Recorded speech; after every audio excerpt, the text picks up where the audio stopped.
అప్పుల బాధలు వెంటాడుతున్నాయా? అయితే 6 జేవిఆర్ వారి జాతిరత్నాలు ధరించండి. తమిళనాడులోని ధర్మపురి జిల్లా మురప్పూర్లో ఒక ప్రేమ జంట ఇద్దరు కూడా లేచిపోయి దగ్గరలోని పోలీస్ స్టేషన్కి వెళ్ళి మాకు మా తల్లిదండ్రులతోని ప్రాణహాని ఉంది, మాకు రక్షణ కావాలి అని వాళ్ళు వెళ్ళడం జరిగింది. సో ఈ సిచ్యువేషన్ అంతా చూస్తే మనకి ఏమనిపిస్తుంది అంటే వాళ్ళ తల్లిదండ్రులు ఎలాంటి వాళ్ళు, ఎంత క్రూరంగా ప్రవర్తించే వాళ్ళు, ఇలాంటి తప్పు చేసింది అని తెలిస్తే ముందు వెనుక కూడా చూడకుండా ఏం చేస్తారు, అందుకే వీళ్ళు ఇలా ఆశ్రయించారు అని మనం అందరం అనుకుంటాం. కానీ ఒక విజువల్ చూడొచ్చు మనం ఇక్కడ. ఆ పోలీస్ స్టేషన్లోనే తల్లిదండ్రులు ఆ అమ్మాయి కాలు పట్టుకుంటున్నారు వచ్చి, వద్దమ్మా మాకు ఇంత అన్యాయం చెయ్యకు, మేము నిన్ను వదిలి ఉండలేము అని చెప్పేసి. అలాంటి తల్లిదండ్రుల మీద మాకు ప్రాణహాని ఉంది, రక్షణ కావాలి అని పోలీస్ స్టేషన్కి వచ్చి కంప్లైంట్ ఇవ్వడానికి వచ్చింది ఆ మహాతల్లి. అసలు ఏమైనా పొంతనుందా దీనికి? ప్రాణహాని ఉంది అని అంటే నిజంగా రౌడీలను పెట్టి కొట్టిస్తారో, తెలిస్తే చంపి వాడేస్తారో, రూమ్ లేచి కొడతారో, ఇలాంటి వాళ్ళ మీద ఇచ్చిరంటే ఒక అర్థం ఉంది. అసలు వాళ్ళ తల్లిదండ్రుల ప్రవర్తన చూస్తుంటే అక్కడ ఉన్న వాళ్ళందరూ కూడా మనసు కలిచి వేస్తుంది తెలుసా. అంత కాలు పట్టుకొని ఏడుస్తూ ఎక్కెక్కి ఏడుస్తూ, వచ్చే అమ్మా మాతోని ఇంత ఇంత అన్యాయం చేయకు మాకు అని వేడుకుంటున్నారు వాళ్ళు. తల్లిదండ్రులు కూతుర్ని వేడుకుంటున్నారు. ఆ పొగరుబోతూ నెట్టేస్తోంది, వాళ్ళని వెనక్కి నెట్టేస్తోంది. ఇప్పుడు బానే ఉంటది, ఫస్ట్ స్టార్టింగ్ లో మోజున్నంత వరకు తల్లిదండ్రుల్ని కాదని లేచిపోయి వెళ్ళిపోయి ఎప్పుడు అంతా బానే ఉంటది. లాస్ట్ కి తల్లిదండ్రుల్ని కూడా కాదనుకొని వెళ్ళిన తర్వాత వాడు ఏదో ఒక రోజు నిన్ను మోసం చేస్తాడు చూసినావా, ఆ రోజు మళ్ళీ తల్లిదండ్రులే దిక్కు. ఎవరినైతే ఇప్పుడు ఏడుస్తుంటే కాళ్ళు పట్టుకున్నా కూడా కనికరించకుండా కర్కశంగా నెట్టేస్తున్నావో వాళ్ళే దిక్కు. రేపు పొద్దున నీకు ఏదన్నా కష్టం వస్తే ఎవడు చూస్తాడు? మొగుడనేవాడు కూడా ఎన్ని రోజులు చూస్తాడు నిన్ను? డబ్బున్నంత వరకు చూస్తాడు, ఏదైనా ఇబ్బంది రానంత వరకు చూస్తాడు. ఏదైనా కష్టం వస్తే, భరించలేనంత కష్టం వస్తే వాడు కూడా ఇంకొకరు హెల్ప్ తీసుకోవాల్సిందే కదా. అంటే తల్లిదండ్రులు ఏదో ఒక రకంగా నీకు సపోర్ట్ సిస్టమ్ లా ఉండాల్సిందే. నీకు అది అర్థం కావట్లేదు. అయినా తల్లిదండ్రుల విలువ తెలియని ఒక అమ్మాయి ప్రియుడితో ఉన్న ప్రేమ గొప్పదని చెప్పి వెళ్ళిపోతుంది. ఎంత హాస్యాస్పదంగా ఉంది చెప్పండి. ఇక్కడ చాలా జంటలు ఇట్లనే లేచిపోతారు. అసలు ప్రేమ అని మనం పుట్టినప్పటి నుంచి నేర్చుకుందే తల్లి దగ్గర నుంచి, తండ్రి దగ్గర నుంచి. తల్లి దగ్గర నుంచి ప్రేమ నేర్చుకుంటాం, పెరుగుతున్న కొద్దీ తండ్రి దగ్గర నుంచి బాధ్యత ఏ విధంగా ఉంటుందో నేర్చుకుంటాం, చూస్తూ పెరుగుతాం కూడా. అలాంటి వాళ్ళు నేర్పిన ప్రేమనే కాదనుకొని నువ్వు ఇంకొకరిని అంత ప్రేమించింది అది నిజమైన ప్రేమ నువ్వెట్లా అనుకుంటావు? ఎవరైతే నీకు ప్రేమను నేర్పించిర్రో వాళ్ళ ప్రేమ ఇప్పుడు నీకు కళ్ళకు కనిపించట్లేదు, ఇంకొకటి ప్రేమ మోజులో పడి అదే గొప్ప ప్రేమ అనుకుంటున్నావు. ఇలాంటి ఒక ఇన్సిడెంటే మనము రీసెంట్గా ఒకటి చూసాం. ఇలాంటిది అని అంటే బెంగళూరులో రీసెంట్గా ఒక శ్వేత అని అమ్మాయి ప్రియుడి కోసం వాడితో తిరగక్కమ్మ మంచోడు కాదు అని హెచ్చరిస్తే తీసుకెళ్ళిపోవడానికి, లివింగ్లో ఉంటుందని తీసుకెళ్ళిపోవడానికి వస్తే ఇంటికి వచ్చి పేరెంట్స్తో గొడవ పడుతూ పేరెంట్స్ని చంపేసింది. ఏంటని అడిగినందుకు చెల్లిని చంపేసింది.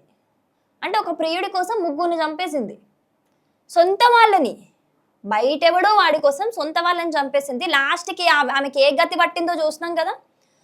దీని దగ్గర ఉన్న 30 లక్షలు తీసుకొని దాన్ని మోసం చేసి పరారైపోయిండు ప్రియుడు. అట్లనే ఉంటది గతి.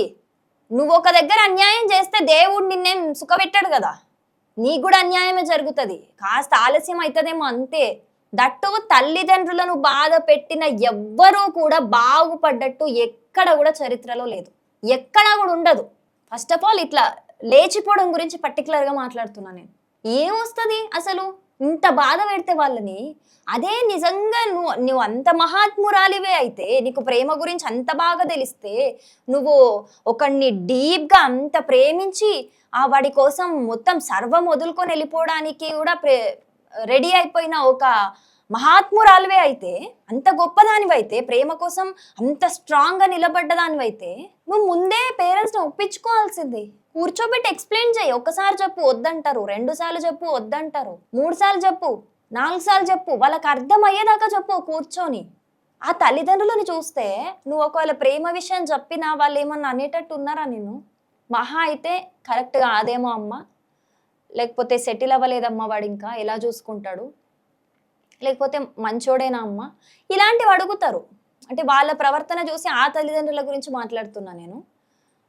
అప్పుడెప్పుడో కేసు జరిగిన మారుతిరావు అట్లాంటి వాళ్ళ గురించి కాదు. రౌడీ షీటర్లను పెట్టి చంపేయించే వాళ్ళ గురించి కాదు నేను మాట్లాడుతుంది. ఇప్పుడు ఏదైతే కాళ్ళు పట్టుకొని బతిమిలాడుతున్నారో ఆ తల్లిదండ్రుల గురించి మాత్రమే నేను ఇప్పుడు ఈ కేసులో మాట్లాడుతున్నా. ఖచ్చితంగా వాళ్ళు ఈ రోజు ఒప్పుకోకపోయినా, రేపు ఒప్పుకోకపోయినా, ఒక వారమైనా ఒప్పుకోకపోయినా, నెల అయినాక కాకపోయినా అట్లీస్ట్ నువ్వు ఎక్స్ప్లెయిన్ చేస్తూ ఉంటే, ఈ అబ్బాయి ఇది నాన్న, ఇదేమన్నా ఇది ఉంది మార్చుకుంటాడు, నేను ఆ అబ్బాయితోని ఉంటే హ్యాపీగా ఉంటాను, నేను ఆయనను పెళ్లి చేసుకుంటే హ్యాపీగా ఉంటాను అని నువ్వు ఎక్స్ప్లెయిన్ చేస్తే, నీకు ఏది ఇంపార్టెంటో నువ్వు నీకు ఇంపార్ట్ అయిన పీపుల్కి ఎక్స్ప్లెయిన్ చేస్తే నిన్ను ఇష్టపడే వాళ్ళు, ఎస్పెషల్లీ తల్లిదండ్రులు, ఈ రోజు కాకపోయినా రేపైనా ఒప్పుకుంటారు. నీ సంతోషం ఒక దాంట్లో ఉంది, నువ్వు అతనితో సంతోషంగా ఉండగలుగుతావని వాళ్ళకి అర్థమైతే వాళ్ళు ఖచ్చితంగా ఒప్పుకుంటారు. నువ్వు అట్లాంటి ప్రయత్నాలు ఏం చేయకుండా బరి తెగించేసి ఆ కన్న తల్లిదండ్రుల ప్రేమనే కాదనుకొని ఇంట్లో నుంచి లేచిపోయి వచ్చి మళ్ళీ ప్రాణహాని ఉంది నాకు వీళ్ళతో నన్ను కంప్లైంట్ ఇచ్చి, ఏంటి నువ్వు ఇక్కడ గెయిన్ చేసుకుంది ఏంటి? నువ్వు ఎంత కఠినంగా పెట్టిందంటే ఆ అమ్మాయి ఎక్కెక్కి తల్లిదండ్రులు వీడుస్తున్నా కూడా ఆమె ఫేస్ అసలు కరగట్లేదు, ఆమె ఎక్కడా కాంప్రమైజ్ అవ్వట్లేదు.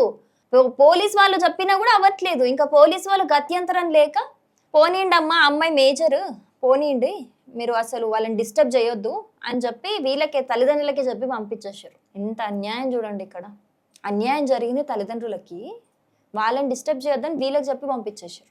ఏం చేస్తాం మరి, అక్కడ మేజర్స్ కదా వాళ్ళు, మేజర్స్ వాళ్ళు ప్రాణహాని ఉందని వచ్చి రాయే ఏం చేస్తారు? ఇక పోలీసులు కంప్లైంట్ చేయడానికి వచ్చినప్పుడు వాళ్ళకు కూడా ఆప్షన్ లేదు మరి అక్కడ.